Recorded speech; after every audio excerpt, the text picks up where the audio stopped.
Sahabat Suara Tapian, saat ini saya berjumpa dengan satu tokoh marga, Ketua Marga Sagala Raja, Bapak Maringan Sagala.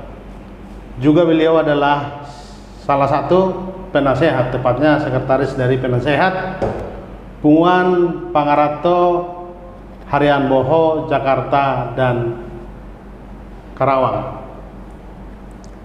Kami akan berbincang-bincang banyak hal tentang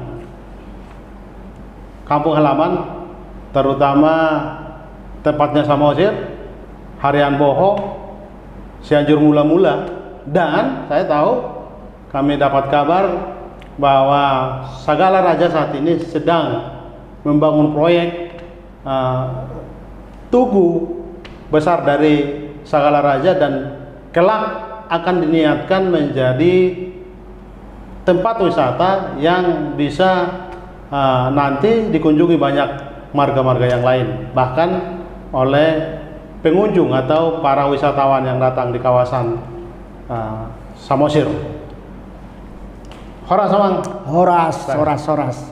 Amang senang berjumpa dengan Amang. Kesempatan yang langka ini memberikan waktu untuk kami anak muda berbincang dengan orang tua yang sudah mumpuni di adat Batak. Sebagai Ketua Sagala Raja kita sebut ya, Mang ya. Ya.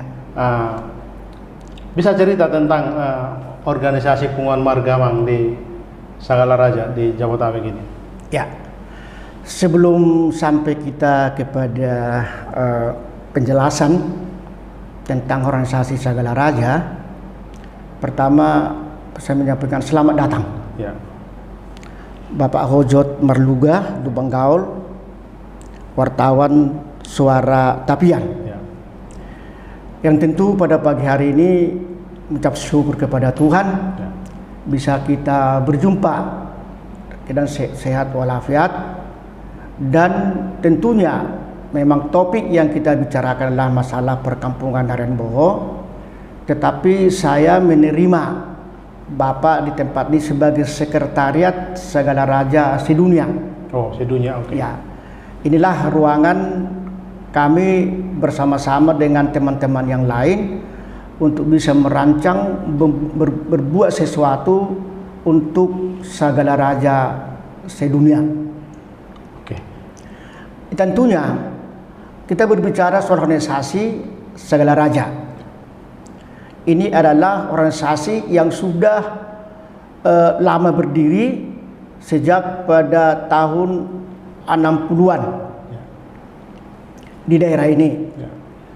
Oleh karena mengingat bagaimana tentang hubungan antara Punguan Sagala Raja yang satu dan daerah yang lain, selama ini ternyata tidak ada hubungan yang langsung. Ya. Jadi oleh kerinduan daripada seluruh komunitas Sagala Raja di daerah, maka muncullah kerinduan untuk membentuk satu wadah Sagala Raja untuk mengakomodir komunitas-komunitas Sagala Raja yang ada di daerah-daerah. Dan inilah berawal adanya satu program pembangunan tugu atau monumen Opus Sagala Raja yang saat ini sedang berproses di Sagala. Tentu memang melakukan seperti ini bukan dalam pemahaman ya untuk tempat memuja, tapi ada sebagai tempat untuk kita mengucap syukur kepada Tuhan atas segala pertolongan Tuhan kepada seluruh keturunan Sagala Raja. Itu sebagai peringatan, lambang peringatan persatuan dan kesatuan bagi seluruh Sagala Raja yang ada di dunia ini.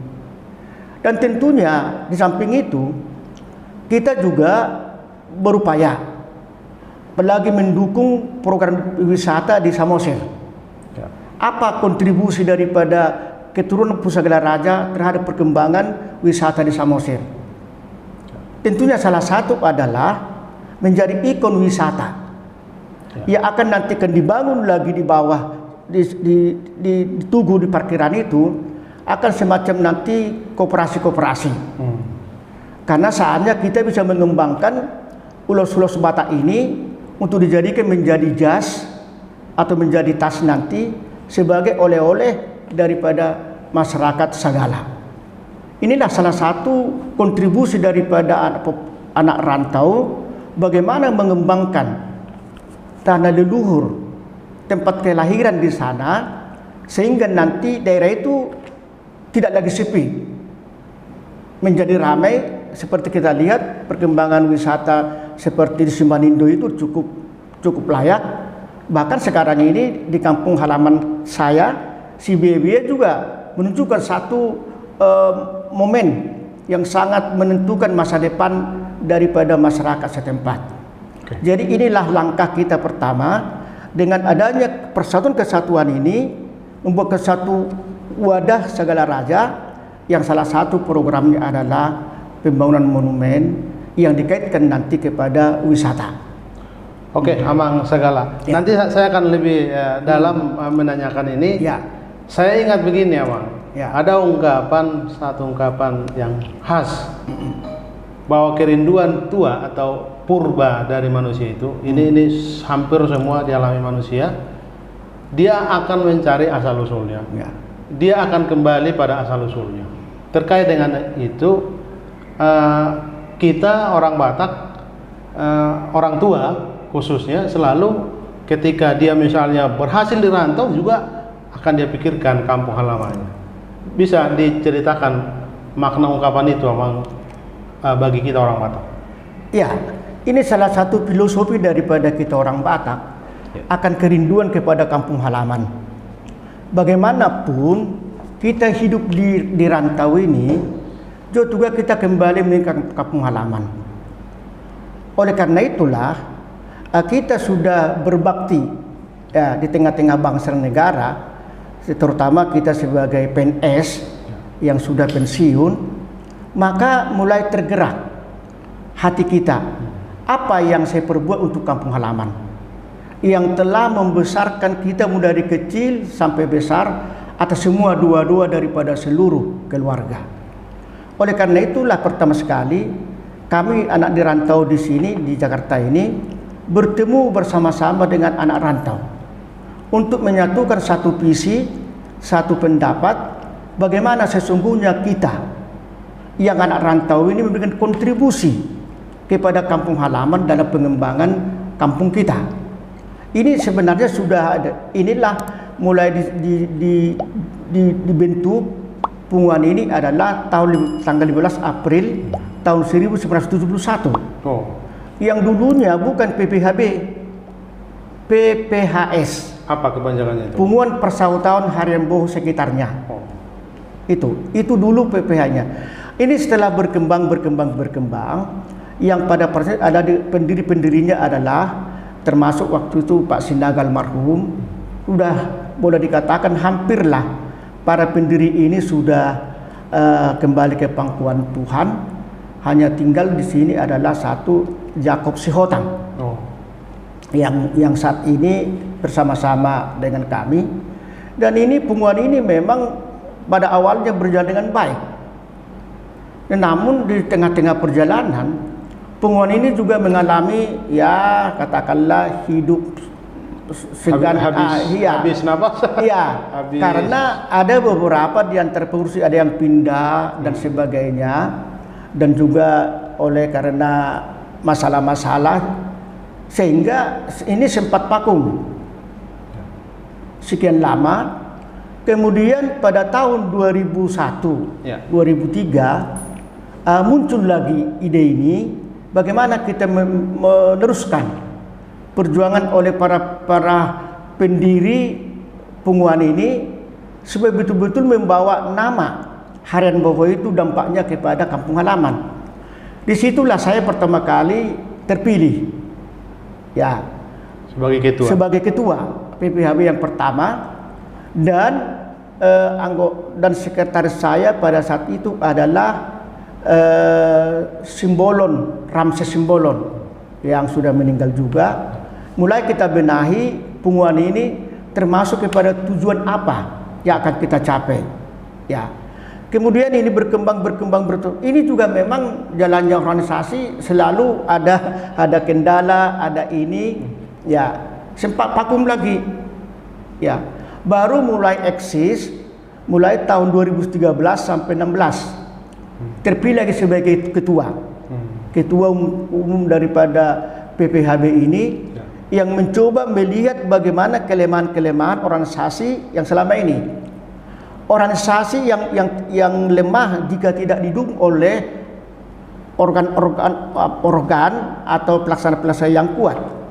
Kita mencoba melihat, jangan kita hanya menempatkan orang saja, tapi tidak berbuat. Ini memang ini ada satu sifat dari organisasi. Yang penting ada nama, ya soal hasilnya ya soal nanti. Tetapi kita mulai mencoba melihat itu.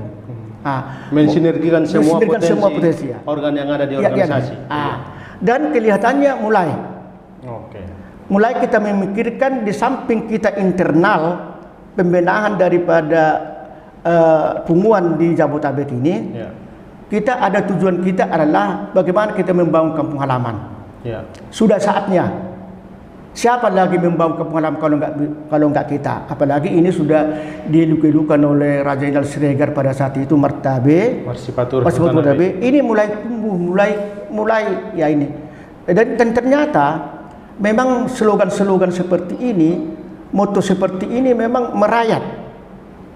Seolah-olah jangan sampai ada yang ketinggalan, termasuk PPHB ini. Jadi saya ceritakan begini. Harian Bohoi ini kan satu daerah yang panorama yang cukup strategis ya, dengan Danau Tobanya, dengan bukit-bukit yang begitu menghiasi ini Harian Bohoi ini, yang sebenarnya untuk ke depan dalam wisata memang sangat strategis, potensial.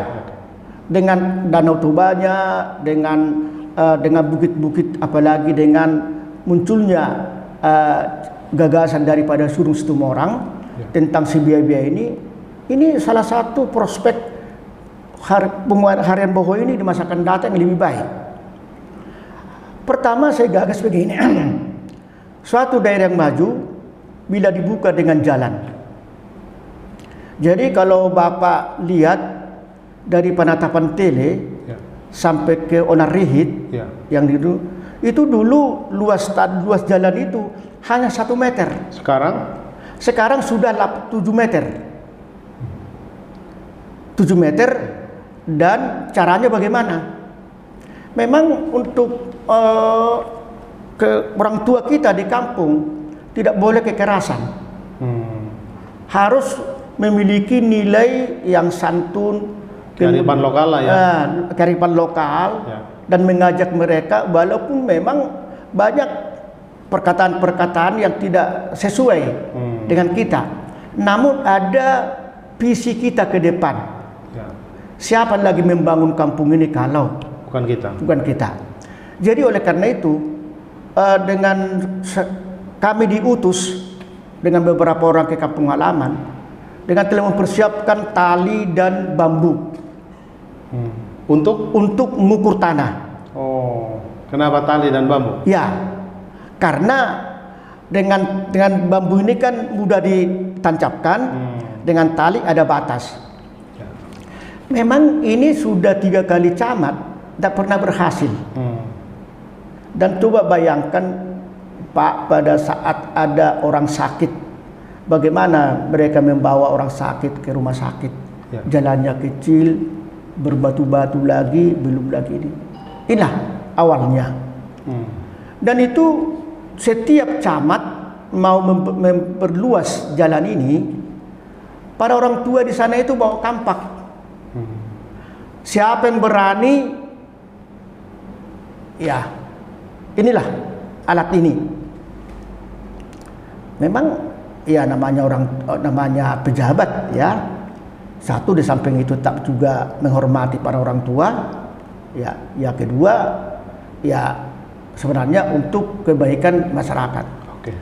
Pada saat saya datang ke sana, saya ajak berunding dengan kepala desa, dengan tokoh-tokoh. Kira-kira ada ini ada kesesuaian. Udah saya ajak mulai dari Onarihit ini, kita buat tali. Dan di tengah jalan memang banyak suara-suara daripada masyarakat tidak setuju perluasan itu, dengan alasan-alasan yang klasik lah. Buat apa itu jalan diperluas? Toh saya nggak punya motor, saya nggak punya mobil. Nah, itulah masih pemikiran daripada masyarakat lokal. Ya, setelah kita menjelaskan begini-begini, mereka juga tidak mau menerima. Bahkan saya katakan pada saat ini, jika ibu mau bunuh saya di sini, silakan. Tapi saya mau memikirkan bagaimana masa depan kampung kita ini. Akhirnya ibu ini tidak bisa ngomong-ngomong lagi, saya terus ini. Jadi ada filosofinya orang Batak yang saya pelajari juga. Jika sudah dikasih makan, sudah. Akhirnya kami belikan 1 ekor apa namanya itu? Bukan. B2 apa namanya? Lomok-lomok. Kurang lebih 50 kiloan. Kita kasih makan. Udah kita kasih makan, udah makan, kita jelaskan di sana. Ini pembangunan tidak ada ganti rugi. Yang kita memberikan adalah pengorbanan kita. Kalau ini mau maju, udah habis itu makan, mereka bagi tuduh-tuduh ini dibagi-bagi mereka. Udah tanda tangannya semua di sini nih. Yang ada buktinya di sini. Nah, itu baru saya melapor ke bupati. Bupati semua udah beres, tidak lagi alasan ini. Itu tuh menghindar, zaman-zaman menghindar. Saya tangkap poinnya, Bang. Para perantau rindu juga merespon kemajuan ini. Pemerintah pusat sudah mendengungkan bahwa kawasan Danau Toba akan dibuka menjadi kawasan pariwisata utama Indonesia. Tapi kan juga berbenturan ketika juga di kampung halaman kita sendiri, walaupun anak rantau belum tentu langsung didengar ya, harus ada komunikasi yang dibangun kembali. Satu yang saya tangkap tadi dari cerita Mang Maringan Sagala tentang si Bia-Bia itu kan di kawasan Harian Boho ya. Si Bia-Bia ini kalau nggak salah di bawah naungan Yayasan Terang Danau Toba ya, diketuai Sudung Situmorang, pejabat dari Kejaksaan. Impactnya tentu menyedot banyak wisatawan ke sana, tapi dampak ekonominya akan mengikut. Tapi dampak sosialnya, mental masyarakat kan bisa diuji di sini, termasuk nanti kerakusan kita. Dulu tanah yang tidak berharga jadi perdebatan. Apa kira-kira kearifan kebijakan yang ingin dikristalisasi oleh perantau agar ini jangan menjadi gaduh ke depan? Karena kan orang karena dampak ini orang makin bisa berantem ini karena misalnya tanah gitu. Jadi sebelum ke sana saya mau ceritain dulu bagaimana kita merubah sikap perilaku masyarakat. Saya sangat tertarik apa dikatakan oleh mantan Bupati Mangindar. 3 pelaku masyarakat yang bisa merubah sikap perilaku masyarakat. 1 adalah pemerintah, 2 tokoh masyarakat agama, 3 anak rantau. Dari ketiga ini yang paling dominan dan paling tepat adalah anak rantau. Dengan dasar inilah sebenarnya kami masuk. Kenapa? Anak rantau dimarahin pun tidak apa-apa, karena kita anaknya. Kita berikan juga ulasan-ulasan kepada mereka demi kebaikan mereka. Dan itulah, dan ternyata dari hasil dari jalan yang kita bangun itu, dan kira-kira sudah selesai, apa kata mereka? Bukan penyesalan, tapi satu pengakuan. Terima kasih Pak atas usahanya. Yang dulu saya menunggu uang hasil tanaman padi 6 bulan, sekarang hari ini saya dapat duit karena buka toko, buka apa namanya lah yang bisa menambah perekonomian ini. Nah, ini memang kalau kita lihat daripada si Bia-Bia sekarang ini, punya dampak. Ya. Banyak dampak yang tentunya adalah yang sangat-sangat positif. Artinya ini membuka jalan kepada masyarakat sekitar di sana untuk bisa memperbaiki nasib hidup.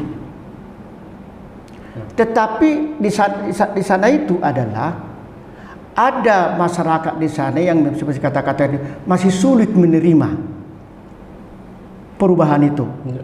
Satu contoh, masyarakat di sana yang sudah mematuhi satu aturan yang dibuat oleh Raja-Raja Bius terhadap satu lokasi, Ya.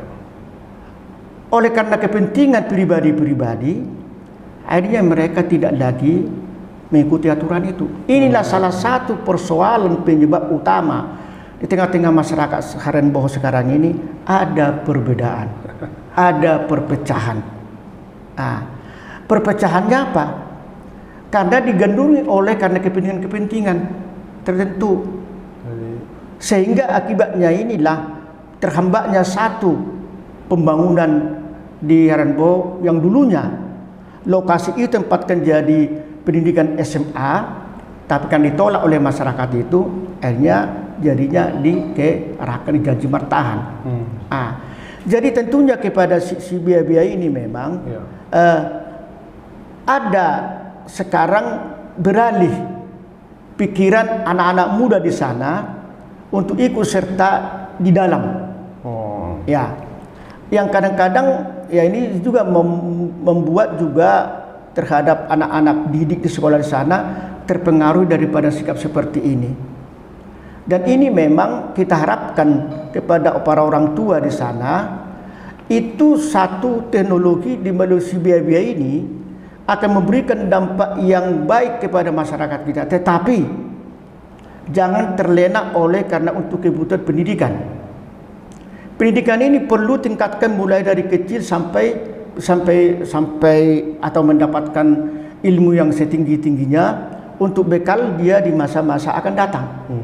Ya, inilah, dan ini pula jadi persoalan kita lihat nanti di sana. Selama masyarakat di sana tempatkan untuk bekerja di situ, bisa mungkin masih bisa terpenuhi. Tetapi juga suatu ketika nanti aturan-aturan dimainkan di sana, aturan yang sudah bekerja di sana itu dengan proporsional, ya ini kan arahnya nanti yang sudah mengarah kepada proporsional nanti penanganannya.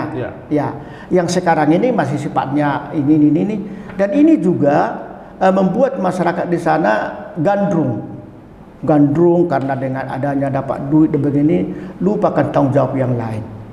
Jadi ini sebenarnya yang kita harapkan juga terhadap bagi dunia luar yang sekarang ini boleh dikatakan lahan-lahan di sana sudah naik tinggi dan sebagainya, ya sehingga bisa terpengaruh oleh masyarakat untuk menjual tanahnya. Dan ini pun sudah kita sosialisasikan kepada masyarakat di sana. Apapun tanah leluhur kita itu sangat berharga.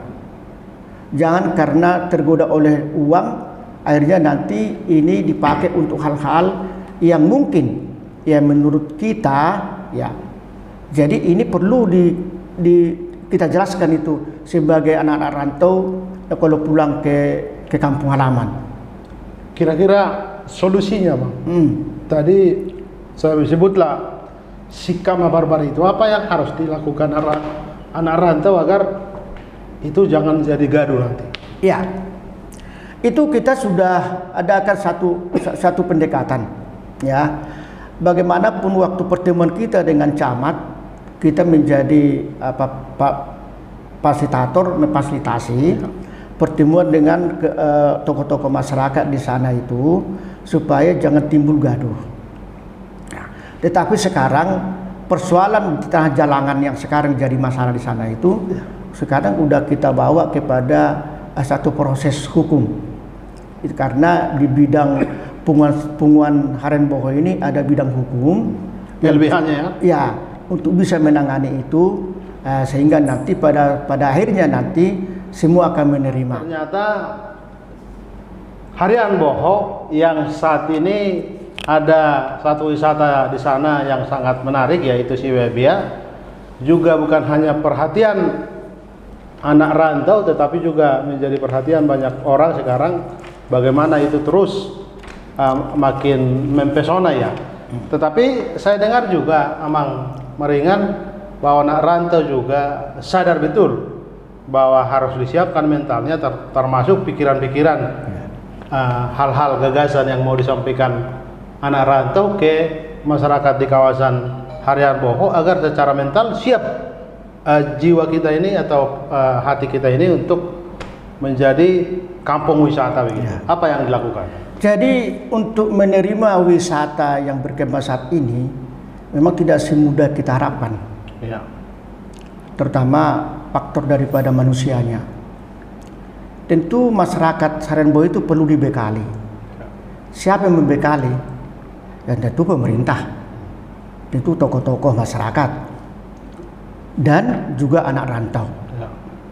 Dan pengalaman yang kita lakukan selama ini, anak rantau ini memang dekat di hati, di hati daripada masyarakat di sana.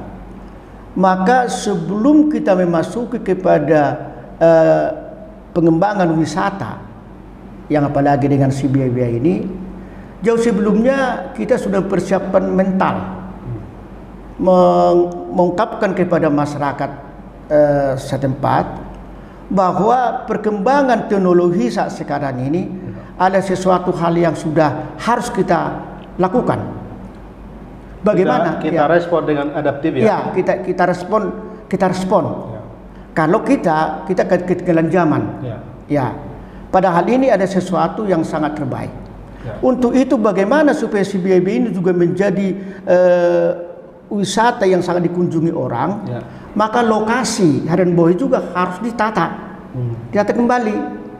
Ya. Salah satu contoh, orang Barat tidak senang kalau lingkungan itu tidak jorok, ya, terutama misalnya toilet umum. Ya. Sudah seharusnya kita disiapkan di beberapa tempat lokasi, ya ini, ya. Ada ungkapan begini, Mang. Ya. Rumah yang bagus itu lihat toiletnya. Toiletnya, ya itu. Gitu. Kemudian ini baru saja tahun yang lalu, program setahun yang lalu, kita sudah penanaman pohon minimum 1 orang anak rantau. Ini di kawasan jauh, mulai dari Yonarihit sampai ke Siberia. Tapi sayang oleh masyarakat di sana itu perawatannya inilah. Kita sudah menyiapkan membawa masing 1 orang 1 pohon ditanam, tetapi ya itulah ini kekurang pedulian. Hutan tele itu masih bagian dari Harian Boho? Ya, Harian Boho itu adalah terdiri dari Harian Boho Taruan, kemudian Susur Dolok, kemudian Janji Martahan, dan Pertukun Daginjang. Pertukun Daginjang itu bagian daripada tele, penatapan itu. Nah, itulah 4 lokasi yang menopang daripada desa Harian Boho ini. Ya, nah, tentunya keempat ini saling mendukung. Kemudian kebersihan lingkungan. Ini program. Kita juga sampaikan kepada masyarakat di sana supaya kita membersih diri. Saya dengar begini ya, Mang. Ya. Amang Maringan. Ya. Saya sering nonton Siberia itu, tapi saya belum sempat di sana. Saya udah 2 kali naik motor kelilingin Samosir sebenarnya. Saya udah bayangkan itu tempatnya itu. Tapi ada yang informasi sekarang bahwa di pinggir jalan atau apakah itu menuju ke Siberia itu sekarang masyarakat berlomba-lomba membangun semacam warung kecil di pinggir jalan. Itu kan termasuk penata lingkungan juga. Iya. Sebenarnya tidak salah. Cuman bagaimana dia menata supaya indah. Ini memang perlu dipakai oleh para pemerintah. Termasuk difasilitasi lah difasilitasi oleh pemerintah. Jangan katakanlah, jangan membuat Siberia hanya sebagai ikon, tapi tidak memperhatikan aspek menopang yang lain. Iya, menopang yang lain ini. Yang seharusnya jangan dulu Siberia, tapi tata dulu. Harus holistik semua. Iya, harus holistik dulu. Sekarang ini agak terbalik. Duluan Siberia-nya baru sarana yang lain. Sehingga Dan si biaya belum selesai. ya, walaupun tidak belum selesai, Ya. tapi maksud kita tadi ini alangkah harus sejajar lah dengan ini sarana pengangkutan ke sana. Dan ini juga tentang kendaraan ke atas, saya melihat sampai kemarin itu sampai penuh dan sebagainya, itu harus kalau saya mengatakan mengusulkan itu dirubah sistemnya, transportasinya. Jangan sampai kendaraan ke atas. Caranya bagaimana, Bang? Apakah harus dibangun dermaga atau ada transportasi ke atas? Jadi masyarakat yang datang ke CBAB itu punya parkir khusus di bawah begitu? Iya. Bisa dermaga Ya. menampung, bisa dengan lapangan parkir. Saya contoh, saya melihat kemarin waktu saya ke Jogja. Ya. Waktu Gunung Meletus yang di Gunung Merapi. Oke, Merbabu ya. Mer- Semeru. bukan. Yang mana? Yang di Gunung Merapi yang di Jogja. Ya, oke. Yang Mbah Marijan. Marijan. Oke. Saya udah. Di sana betul-betul tertata. Hanya beberapa kendaraan yang difasilitasi bisa ke atas. Itu gantian terus turun. Jadi nggak ada ini antara satu dengan yang ini. Jadi saya pikir inilah satu-satunya. Cuman itu tadi ya memperluas lapangan di sana itu ya membutuhkan pengorbanan. Tapi kan biaya juga justru dari kendaraan ini banyak saya dengar dapat orang masuk ke kawasan CBAB itu dipatok misalnya mobil 50.000. Kalau tidak ada mobil nanti Ya, memang semalakama. Harus Apakah dipikirkan, kita ya? mengutamakan uangnya ini? Ya. Saya pikir bukan itu, bolehlah. Oke. Tetapi keselamatan daripada setiap orang berkunjung ke sana juga harus betul-betul. Ya. Jangan sampai terpikir oleh kita pendapatan yang sangat besar, Ya. tapi jiwa daripada ini Pengunjung nanti jadi itu. bahaya. Jadi seharusnya ada transportasi kecil Ya. yang boleh ke atas. Ya, saya pikir dengan ada parkiran di bawah, saya kira cukup bisa menopang itu. Katakanlah Siap. atau 10.000, tapi mereka tenang. Oke. Barangkali mungkin terakhir ini ya, Mas, Ya, Pak, ya. pertanyaannya sebagai orang tua yang sudah makan asam garam di tanah rantau di Jakarta, ingin kampung halamannya di masa usia tua ini ingin berbuat agar kampung halaman ini tetap mengerespon masa depan, tapi jangan karena kita terpesona Ya. wisata CBAB itu kita respon dengan baik. Pesan Amang dengan anak-anak rantau di Jakarta ini dari Harian Boho apa ke masyarakat agar sinergi bekerja sama gitu. Ya, saya pikir banyak yang sudah dilakukan oleh anak-anak rantau. Satu, ya memperbaiki rumahnya sendiri. Banyak rumah-rumah di sana itu tidak direhab, tidak diperbaiki, ya dibiarkan begitu. Itu sudah saatnya. Renovasi rumah. Ya, salah satu contoh, saya tak menghormati orang tua saya. Ya. Ada rumah kita, udah gini. Saya bangun. Ya. Saya bangun, ini juga bukan hanya untuk kepentingan saya, tapi pengguna orang lain. Ya. Saya bikin 3 kamar, Ya. ya ada orang datang mau nyari rumah, mau ini, silakan. Konsep wisata homestay. Iya, itu. Oke. Jadi saya tertolong oleh karena mendapatkan dari situ. Ya. Rumah saya juga ada yang nempatin. Iya. Saya pikir itu, seandainya semua anak rantau Berpikir begitu ya. berpikir begitu itu, nggak perlu banyak mereka ke hotel. Ya. Sebenarnya masyarakat yang kecil inilah yang dibantu. Kalau hotel nggak usah serba mewah kan. Ya. Tapi dengan hanya 1 hari 2 hari ke CBAB balik di situ nginap, saya kira inilah yang penting kita menarik ini.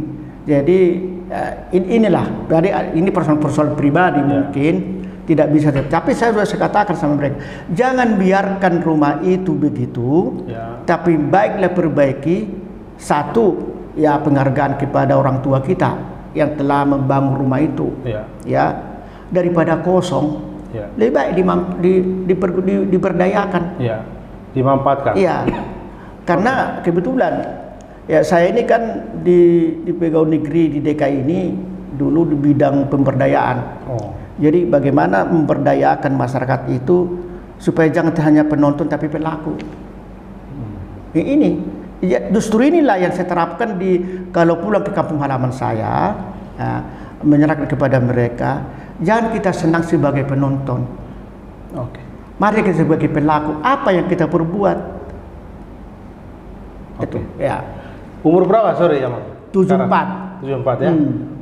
74 artinya sudah sangat mumpuni lah dari cara berpikir dan kearifan Bapak sebagai secara umum manusia rindu, ini kerinduan purba, kerinduan memori manusia itu dia ingin kembali Ya. pada asal usulnya, menemukan kembali siapa dirinya begitu. Ya. Kita asal dari Tanah Batak sana, bagaimana kita ingat Tanah Batak, kita pun berhasil di kota, tidak bisa tidak ingat kampung halaman. Ya.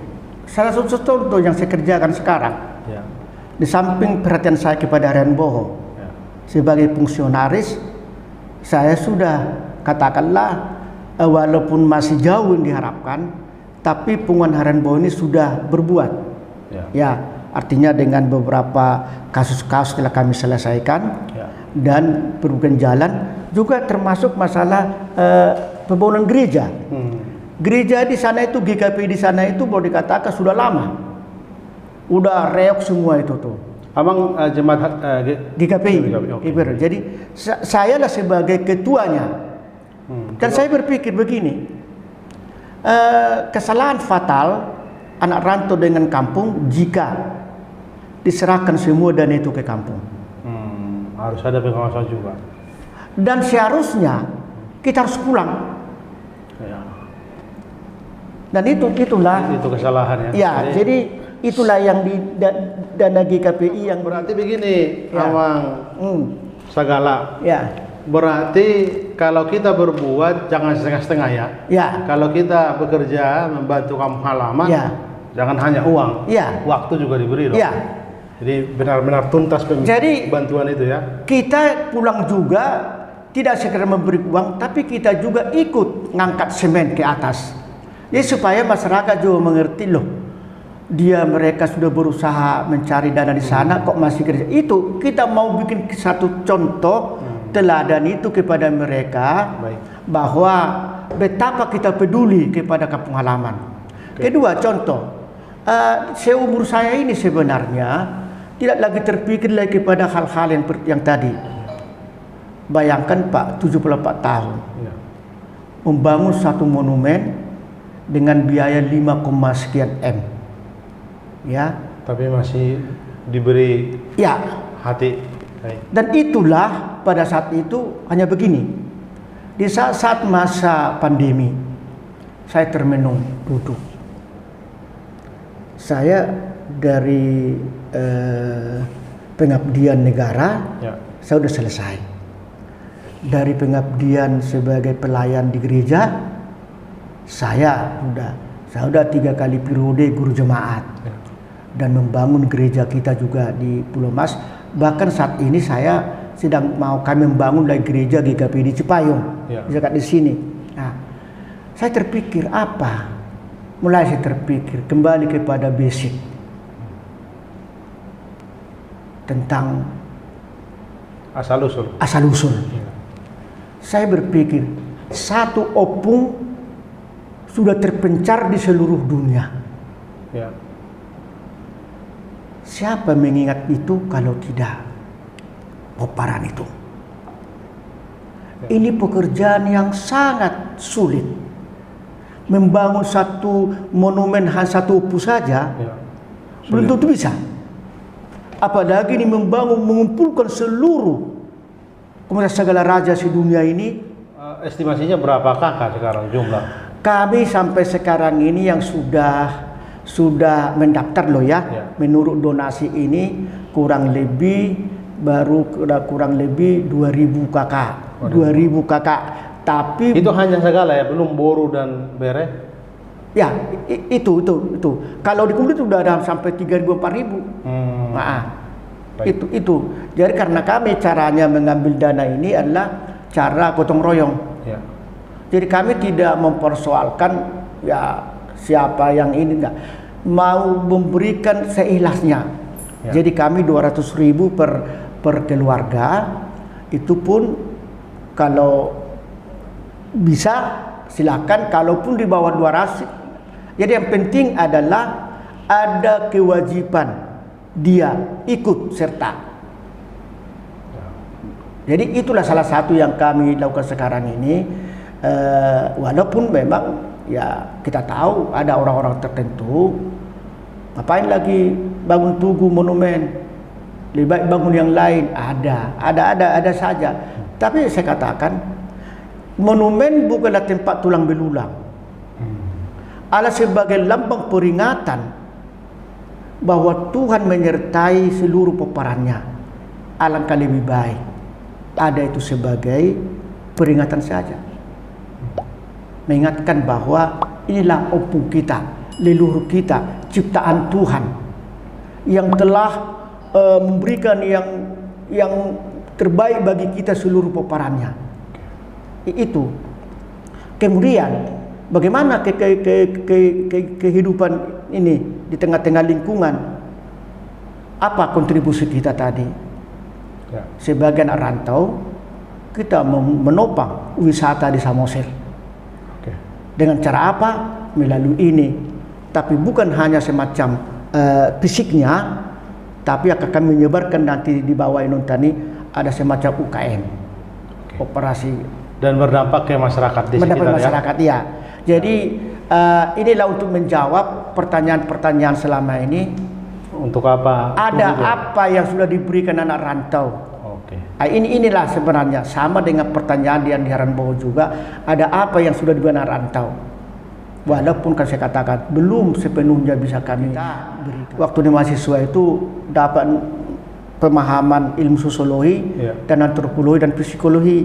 Ketiga aspek ini kalau digabung akan terlihat nanti di masyarakat itu. Jadi tidak boleh kita ada unsur paksaan, karena bagaimanapun kan mengganggu hati nurani seseorang. Amang, terima kasih nih kesempatan bincang-bincang di Suara Tapian. Sahabat Suara Tapian, begitu bincang-bincang kami dengan Pak Maringan Sagala, pesannya agar kita pikirkan, rindukan kampung halaman kita, asal usul kita. Terima kasih. Terima kasih.